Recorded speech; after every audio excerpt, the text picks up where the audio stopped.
Hey, good morning, everybody out on LinkedIn and YouTube or wherever you happen to be watching this in the future. But my name is Ryan Swanstrom, and I'm here with another issue of the Example Show. And today I'm super excited about our guest. So about a month and a half ago, I went out online and I bought this book, The Content Fuel Framework by Melanie Diesel. And I think I'm saying her name correctly there. But what happened was I started reading the book and I loved it. And I thought, this is really fantastic. I should send her a message and see if she'd do a live interview with me. And I did. I sent her a message and she agreed. And I was like, wow, this is amazing. I can't believe this. But anyhow, I'm going to quickly say a few things about Melanie. So Melanie is a content creator and she's won a number of awards. She's helped build content strategies for some big companies like People, Sports Illustrated, a number of big names that you've heard of. So she really knows this stuff and knows this stuff well. And she wrote a very good book. So I'm going to throw it over to her to tell us a little bit about herself. So Melanie, tell us about yourself and don't hold back. You can brag here. Well, thanks for having me and thanks for buying the book. That's the best. I love to hear that. I am the Chief Content Officer at Story Fuel, which is an organization that focuses on teaching marketers and creators how to think more like journalists and help them, come up with better content ideas and tell better stories. My background is I was a journalist and I was actually the first editor of branded content at the New York Times. So that's kind of where I got my start. But I did work at Time Incorporated. I was the director of creative strategy, and that's where I got to work with People, Sports Illustrated, Time, Entertainment Weekly, some really, really fun brands to get to build content strategy for. And so for the last 5 years, I've been out on my own. And the book actually just came out in February, just before all of this craziness started happening. So it's really exciting to get to hear from someone who read it, because I didn't get to do book signings. We didn't get to do a tour. So it's awesome to hear that you read it, you enjoyed it, and it's helping you. Well, if I ever meet you, not virtually, I'm going to make you sign my copy of the book. But I would love that. We aren't in that type of world right now, so we get to deal with it some other way. So I think you're doing a bunch of these virtual, I guess, kind of interviews, talk show stuff, aren't you?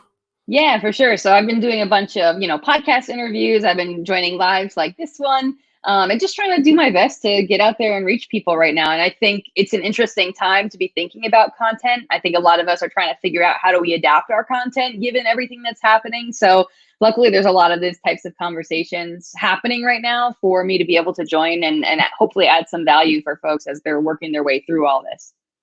Yeah, coronavirus has changed the way people consume content. But before we get into any of that stuff, I have a couple of quick questions that I ask all my new guests just so that we can get to know you a little bit better. Let me click one of these. How many cups of coffee do you have per week? Well, right now I'm actually, so it's the month of Ramadan. I'm fasting. So I only have 1 cup of coffee at night when I break fast, but normally it's more like 2 or 3 a day. All right. Well, there we go. I don't drink any. I'm not a coffee person, but we're going to keep this on you. So what's your favorite restaurant? Oh man, I'm missing all of the restaurants right now. There's a little, I live in Jersey City, right across the river from Manhattan. And there is a pizza place downtown called Stella's. It's like a little hole in the wall place, but they have such good pizza and they have specialty slices. They sell by the slice. And that's a place I cannot wait to go back and sit down and have some of their pizza. I love this restaurant question because everybody has their favorite local place that serves something different. It's kind of neat just to find this stuff out. One time you're going to ask this and someone's going to be like, Olive Garden. I'm waiting for McDonald's. I might actually interview somebody if they just say McDonald's. I'll give them an interview just because that's interesting. All right. I assume you're a reader since you wrote a book, but do you prefer paperback, ebook, or just not any books? So, okay, I am a collector of paperbacks. I really like the feeling of like reading a book, especially when I'm traveling. I like, on a plane, on a, wherever I am on a train to be able to have the physical book and mark my progress. But about 8 months ago, I had a baby. And so I don't have as much time now to be sitting down reading a book. I don't have as many free hands. So I've actually been really loving audiobooks because I can listen to the book while I'm doing other things. So that's sort of my combo, paperback and audiobook. That's a good one. I should add that into my choices there. Yeah. Audiobooks. Hey, is your book in audio format yet? I mean, I wish it was. So we had a recording date scheduled to record it. We were all set up to go, and then the day before they shut everything down here, and the studio is closed. And so hopefully, when things open back up, we'll be able to go in and get it recorded. So that'd be fun. Yeah. All right. Gonna hop on to our next question. When you were growing up, I did read a little bit of the bio on the back of your book, and I think you've been a writer for most of your life. But when you were growing up, what career did you want? So I was a big dreamer, you could say. I had an active imagination, and so at various points in time, I wanted to play in the WNBA, which makes no sense because I'm not athletically inclined in that way, and I'm 5'2", so that was never going to happen. I wanted to start a chimpanzee rescue, like a personal zoo to save chimpanzees and take care of them, just out of like personal interest in nature. And at one point I was very serious about being like a spy, like an FBI agent, a CIA agent, undercover. I don't know. I just like to imagine the possibilities, I guess. A CIA agent. I have not heard that one before. I don't even know if I knew what it was really. It just sounded really cool. It was like, I'll go undercover. Cool with the movies until when you grow up and you realize these people actually get shot at. Yeah. And yeah. It sounds less fun then. Like I could get, shot. People would shoot at me, and that doesn't sound like fun. No, although the people that do that, I'm very thankful that they are okay with that. But I don't want that. I have to say I've not done any gunfights as a content strategist, so it's a much safer career path, I think. Oh my goodness, God! I hope not.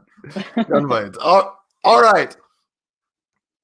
So that's the end of those quick questions, just to get to know you a little bit better. Yeah. All right, we're gonna start this off, and it kind of makes sense. The name of your book is the Content Fuel Framework. So give us a rundown of what is the Content Fuel Framework, not really necessarily just the book, but the framework. Yeah. So basically what happened is when I would be working with clients, doing coaching and consulting, running workshops, I kept hearing that my superpower, like the thing that people enjoyed most about working with me, was my ability to just come up with content ideas. That they'd say, oh, we have an event coming up or a new product. What could we make? And I would just go off like, I'm ready. And I'd be shooting ideas, right? And they asked, okay, how can we do that? How can we come up with ideas like that? And I didn't have an answer. Like I couldn't explain what was happening in my head. And so the Content Fuel Framework is me sitting with my thoughts for a long time, trying to figure out what's the system, what's the process, what's going on in my brain when I'm just coming up with content ideas. Where is that coming from? I had always sort of just taken it for granted, never thought about what it meant. And so what I came up with is this system that basically every content idea that you have, every content piece that you've ever consumed has two parts. It has a focus. It's about something. There's a message. And then it has a format. It comes to life in some way, like live video, like we are here, audio, written content, etc. So what I realized is what my brain was doing was basically treating it like a matrix. Here are the possible focuses, and across the top, here are the possible formats, and what are the various intersections between those that are the best options for this particular, situation, story, campaign. And so, the book really is me detailing all of that out, giving lots of examples, definitions, and helping people, hopefully come to think in that same way so that it becomes a lot easier to come up with ideas. Yeah, I would say this after reading your book. Like, for those that haven't seen the book, she breaks it down. There are 10 focus areas and 10 format areas, and she explains each one. And you read through it, at least I read through it, and I thought, this is really simple. Like, why didn't I think of this? And then I was like, probably because I didn't take the time to like figure this out. Like what you were talking about in your brain, you're like, this just came to you. And then you laid them all out, and I'm like, this just makes so much sense. This is simple and easy. And that's what I've always tried to be clear with people. This isn't a book where you're gonna, it's not gonna blow your mind in terms of I've never thought of making a video before. Of course you have.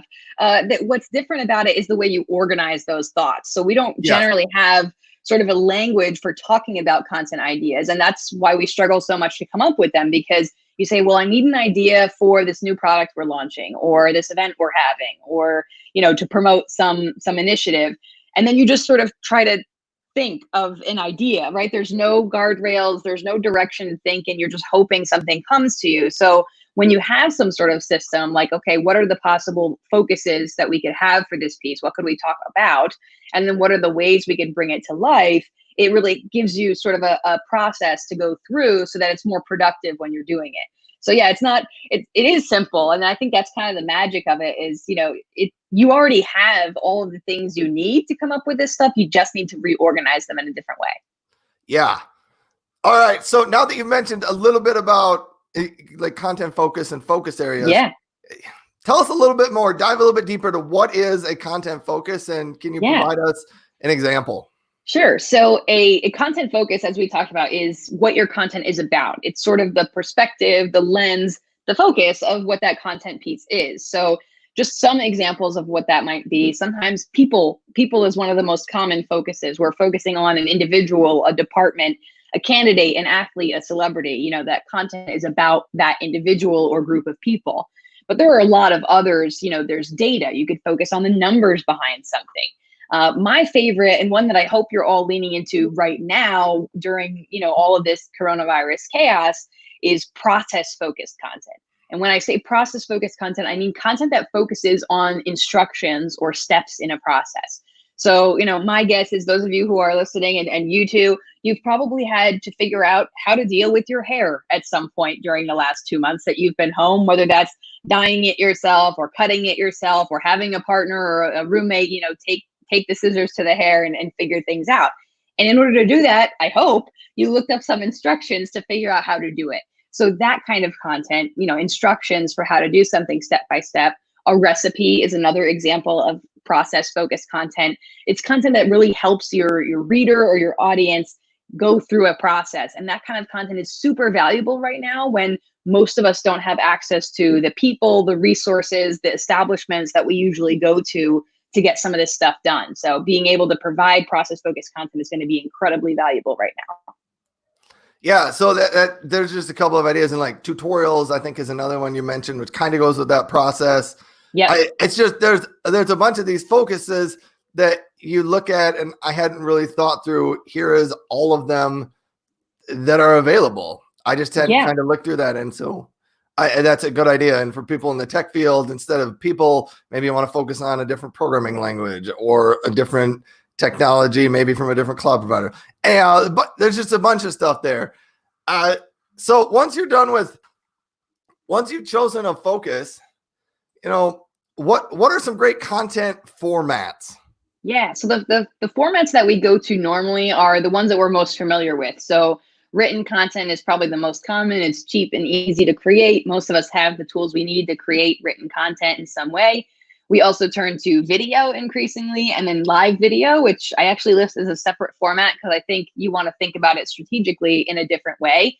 Things that might work well for video don't always work well for live, and vice versa. So video, live video, audio is another really common one, podcasting, and that whole practice of sharing via sound. But I think there's some interesting ones that maybe you haven't thought of. And one of my favorites that people are often like, whoa, this is cool, we could try this, is the idea of a timeline. And so a timeline is, you're familiar with this. I always say they show this in crime docuseries. If you ever watch a crime documentary or docuseries, there's always the timeline where they're like, okay, here's where the body was found, and here's when this person met this person, and then they were arrested over here. And because that story is told out of its original order, oftentimes they need to tell you where on that timeline various things are happening. And so oftentimes it's a really cool way for us to bring stories to life, our company history or our personal background or how our industry or a product has developed over time. There's a lot of ways you can tell a story with a time-based context that's really useful when you present it like a timeline.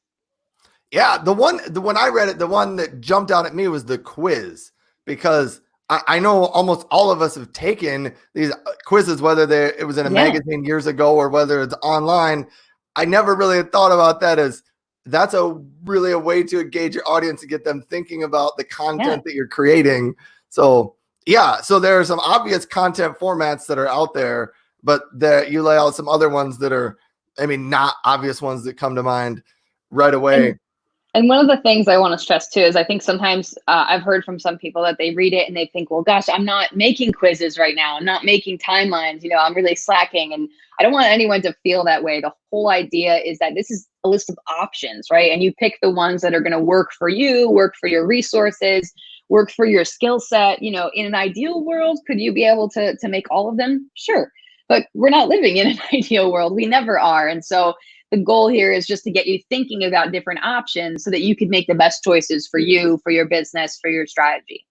Yeah. I mean, nobody can do it all. And unless you have a team behind you, which most of us don't, right? You have to pick out what are the options, what are the ones you like the best and can be the most successful creating and building, and that your audience is going to enjoy the most. So yes, you just got lots of options. You got to choose what to do there. Exactly.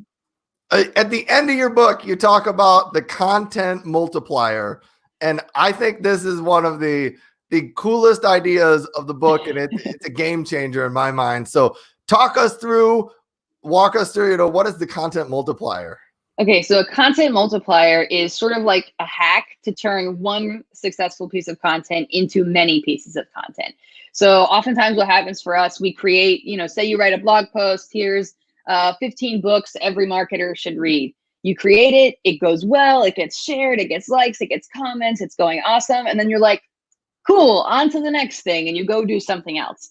Well, with a content multiplier, what you do is you look at a piece of content that's working well and you ask, how can I multiply this in other ways? And so in the book, we share different multipliers that you can use to be able to take that one piece and adapt it in different ways to work for different people, different audiences, different segments. So as an example, one of the multipliers is demographic. So if we did 15 books every marketer should read, well, now we do 15 books every programmer should read. 15 books every mom should read. 15 books every new graduate should read, right? If you have this idea that a specific piece of content is working well, you want to go ahead and repeat that. Now, the examples I just gave there are probably too spread out. Your audience probably doesn't include marketers, moms, new graduates, all these different categories. So you'd want to stick to the ones that are relevant for your audience. But if, like for me, my audience is marketers, so I might do social media marketers, I might do search engine optimization marketers, I might do B2B marketers, B2C marketers. So I would choose these subsets of my audience and create that same piece of content that appeals to each of them.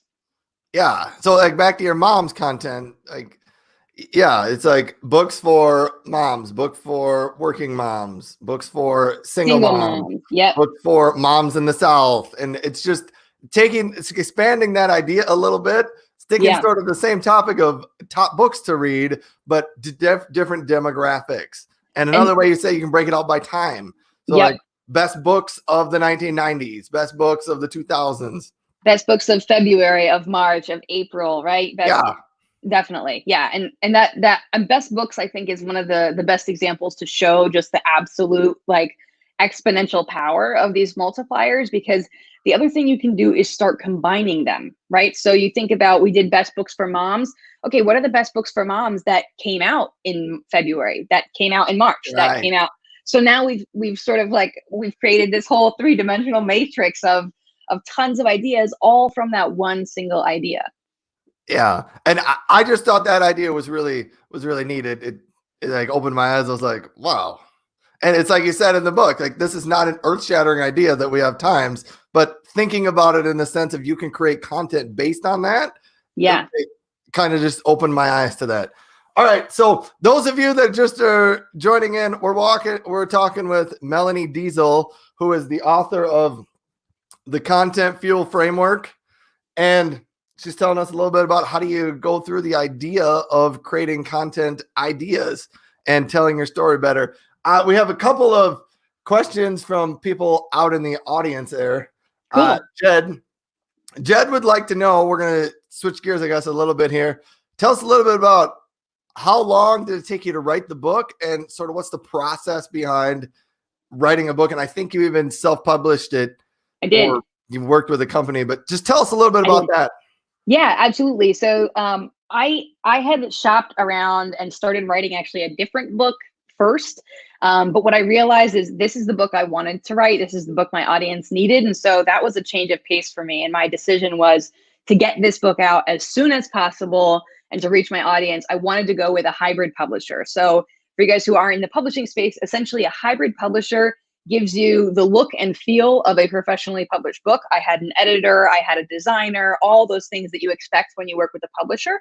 But you get the advantage of being in charge of the project. It's you're self-publishing it. You maintain the rights to your book, because I wanted to keep these rights to be able to do workshops, to continue to use that intellectual property as my own. So a hybrid publisher was the right fit for me. Now, in an ideal world, I probably would have had a little bit longer to get this book out. But, just being totally honest with you guys, my daughter was born in August of last year. And so I knew when I started this, if I didn't get that book written before she was born, it was going to be a lot harder to finish with a newborn at home. So I wrote the book in about 4 months. But I think it's important to note that the content of the book was already in my head. I was really just documenting it. I have been giving workshops and doing consulting with this framework for several years. So it wasn't so much as I had the first idea and then 4 months later, the book was done. It was more an internal process over the course of years, refining this, renaming the categories, shifting things around. It was just the writing part that took me about 4 months. So if you're looking to plan, plan it a little bit further out. And the other thing I'll say is having steps along the way, break it down into smaller parts. The way I did it was I broke down every chapter as its own task, and then each chapter had subtasks. So I have to come up with the examples. I have to find the sources. I have to, A, B, C, D, E, F, G. And so that allowed me to tackle it in more of a bite-sized way to get it done. Because let me tell you, if you sit down and say, I'm going to write a book today, nothing is going to happen. It is way too big a task. So that was sort of my whole process. I finished the book in July, less than 30 days before my daughter was born. And then it was over the course of the end of the year, through December, we were editing, we were looking at different covers. And then the book came out in February. So it was less than a year altogether, but that's one of the advantages of self-publishing or working with a hybrid publisher like I did. You have a little more flexibility and control over that timeline. That's neat in how you came up with that. And I think you made a good choice with finishing it before your daughter arrived. I have 5 children. They're all older than your 9-month-old, but they were all that age at one time, and it changes your life when you have a little baby at your house. And there's no book writing getting done here right now. There's different things that happen during that. And all right. We did have a comment out here about, and I think this goes back to your mention of being a CIA agent. Someone thinks Jed thinks maybe you should change your name to Melanie Bourne. And then So the only thing is, Diesel's a pretty cool name. I don't know. It's a good one. I think I'll stick with it. That was true. Hey, who was the hybrid? We got one other question. Who was the hybrid publisher that you used? The publisher was a company called Page 2, which is based in Canada, and working with them was incredible. Highly recommend it if you're looking for a hybrid publisher to help bring your work to life. Just an incredible team of editors, creative directors, designers who got to bring this book to life. One of the biggest compliments I got is someone told me that they didn't know I had self-published it. And I think self-publishing does kind of get a bad rap. Sometimes you put things out a little too quickly without the knowledge and oversight of, professionals in the book publishing space. And so, to have the book, I think it's so well designed, and, I love how it came out. I know that it was rigorously copy edited through many rounds. And so I feel a level of confidence in it that I wouldn't have if I was on my own. So if you're looking for a hybrid publisher, definitely recommend looking out for Page 2. All right. Well, thanks. And so hope that helps out. Hey, Marco's listening. Hey, Marco. Hi. I had him on the show about a week ago or so. Fun, nice guy. The whole family. Next thing on the list here. Let me bring up this next question. You briefly at the very beginning of your book, you mentioned a little bit about creativity and whether or not we are born with this. Can you just spend a minute or two and dive into that a little bit more? Yeah, I think creativity is like any skill set in life, is that some people may seem to have some natural ability. But the truth is, any skill that you want to perfect needs hard work. It's just like any athlete. Someone like Kobe Bryant or Michael Jordan, the reason that they were so incredible is not because they were born with it and then just rested on their laurels, right? They practice, they rehearse, they try things over and over again. And so the idea is that, yes, some people may be born as natural storytellers or, natural artists. They're drawing ever since they were little. But just because you weren't doesn't mean you can't be successful. It just means you need a system, you need to practice, you need to put time in, put those reps in. And so if I know I meet a lot of people who say, oh, I'm not a creative type, right? Or, oh, that's not me. I'm more of a numbers guy or something. And the truth is you can build this skill. You absolutely can build this skill if you have a system by which to do it. And so hopefully if you're one of those folks feeling like I'm not a creative person, I wasn't born lucky to be a creative person, this can give you some steps to follow to kind of get those wheels turning. Yeah, the practice is a good example. So for a little background on me, I have a PhD in computational science and statistics. So I'm one of those typical numbers persons. And my mom always told me, your kindergarten teacher told you can't cut or color very well. And I really haven't gotten much better in the remaining 35 years of my life. But it's just one of those things, practicing. I actually have a lot of creative aspirations and things, and I'm never going to be a Van Gogh, but I still do create and enjoy that a little bit, and I'm getting a little bit better at it, but it just takes practice, and it probably takes someone like me more practice than someone that is just initially born with an understanding of what colors go well together. But on the flip side, that just doesn't make sense. On the flip side, full disclosure, the only college class I had to withdraw, fail, and retake was Intro to Statistics. So, this it's a give and take, right? We all have certain natural skills that come more easily to us and others that we have to work a little harder on. So don't feel like you're missing out. Everybody has those strengths and then those things we have to try a little harder. Yeah. All right. I got to check some comments over here. Yeah, many kinds of creation. Somebody Jed said out there. Yeah. All right. Just a couple of questions left. I'm trying to figure out which one I want to go with last here. I'm going to go to this one. So your book just came out right at the beginning of the coronavirus pandemic and shutdown, and you had plans, I believe, to go to conferences and speak at these things. Can tell us a little bit about what does promoting a book during a pandemic look like? Yeah, this is, being fully transparent. This is my first book. And so I'm sure there are tools and ways you could do this that I didn't use. And, there are things that other folks have tried successfully.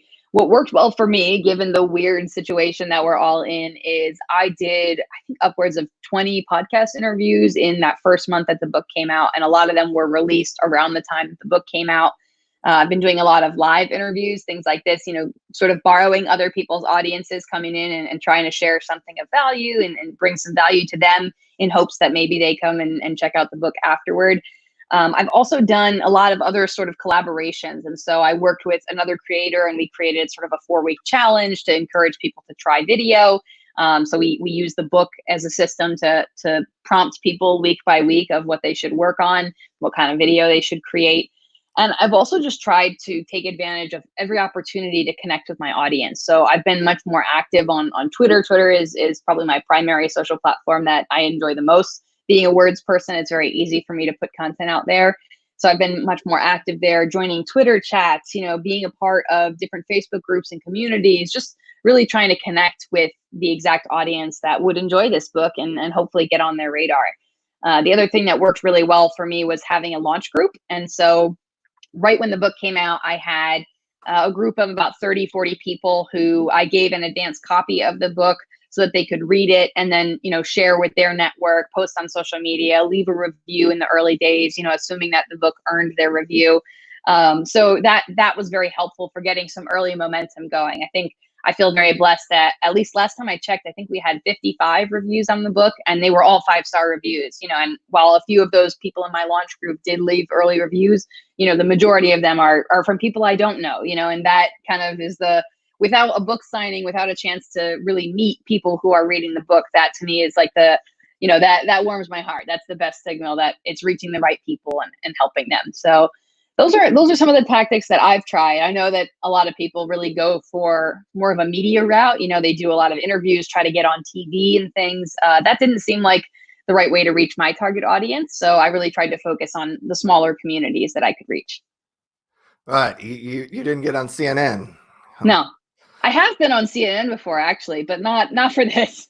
Wow. I have not been on CNN. Anyhow, I think that's a totally interesting topic. And I don't know once all this shakes out. I mean, this is probably going to be something that you're going to become an expert in. How do you release a book during a pandemic? Whether or not that'll ever come useful again in the future of your life. But I think we're going to be dealing with onset of this pandemic for many months. So that topic from you is probably going to be helpful for others who want to release books or other content during the current situation that we're in. That sounds like a blog post I need to write. Yeah, I guess there you go. I'm giving you more work. Sorry about that. There you go. Last question for those that are hanging out and still listening. There's half dozen or so here over on LinkedIn still watching. Tell us a little bit about how do people connect with you? Like, where's the best way to connect with you and find out more information about Melanie Diesel? So if you guys want to learn more about me, you can search for me on whatever social platform is your favorite. Melanie Diesel, Deziel. I'm the only one of me that's going to come up. You'll know it's me. And then you can also check out our website. So storyfuel.co. If you head over there, you could learn about all the things we do. So that's things like virtual workshops, virtual trainings, virtual keynotes we're doing now. We do consulting. We have a mastermind. You could learn more about the book. There's all kinds of really cool resources. And for anyone who has actually read the book, we also have a companion workbook that you can check out, which includes literally thousands of prompts that are aligned to each of the different chapters. So if you need a little bit of extra help kind of turning what you're reading into action, which is sometimes a gap that happens when we read books. We read them, put them back on the shelf and don't take action. Right. The workbook will definitely help you do that. All right. Well, thank you very much, Melanie, for taking some time to be on the show. And thanks for everybody out there who listened. And snippets of this will be available on LinkedIn later, probably next week. But everybody else, thank you very much. Melanie, you don't have to hang up right away. We'll go back into the broadcast studio. But goodbye, everybody. Have a great day and weekend. Bye. Bye.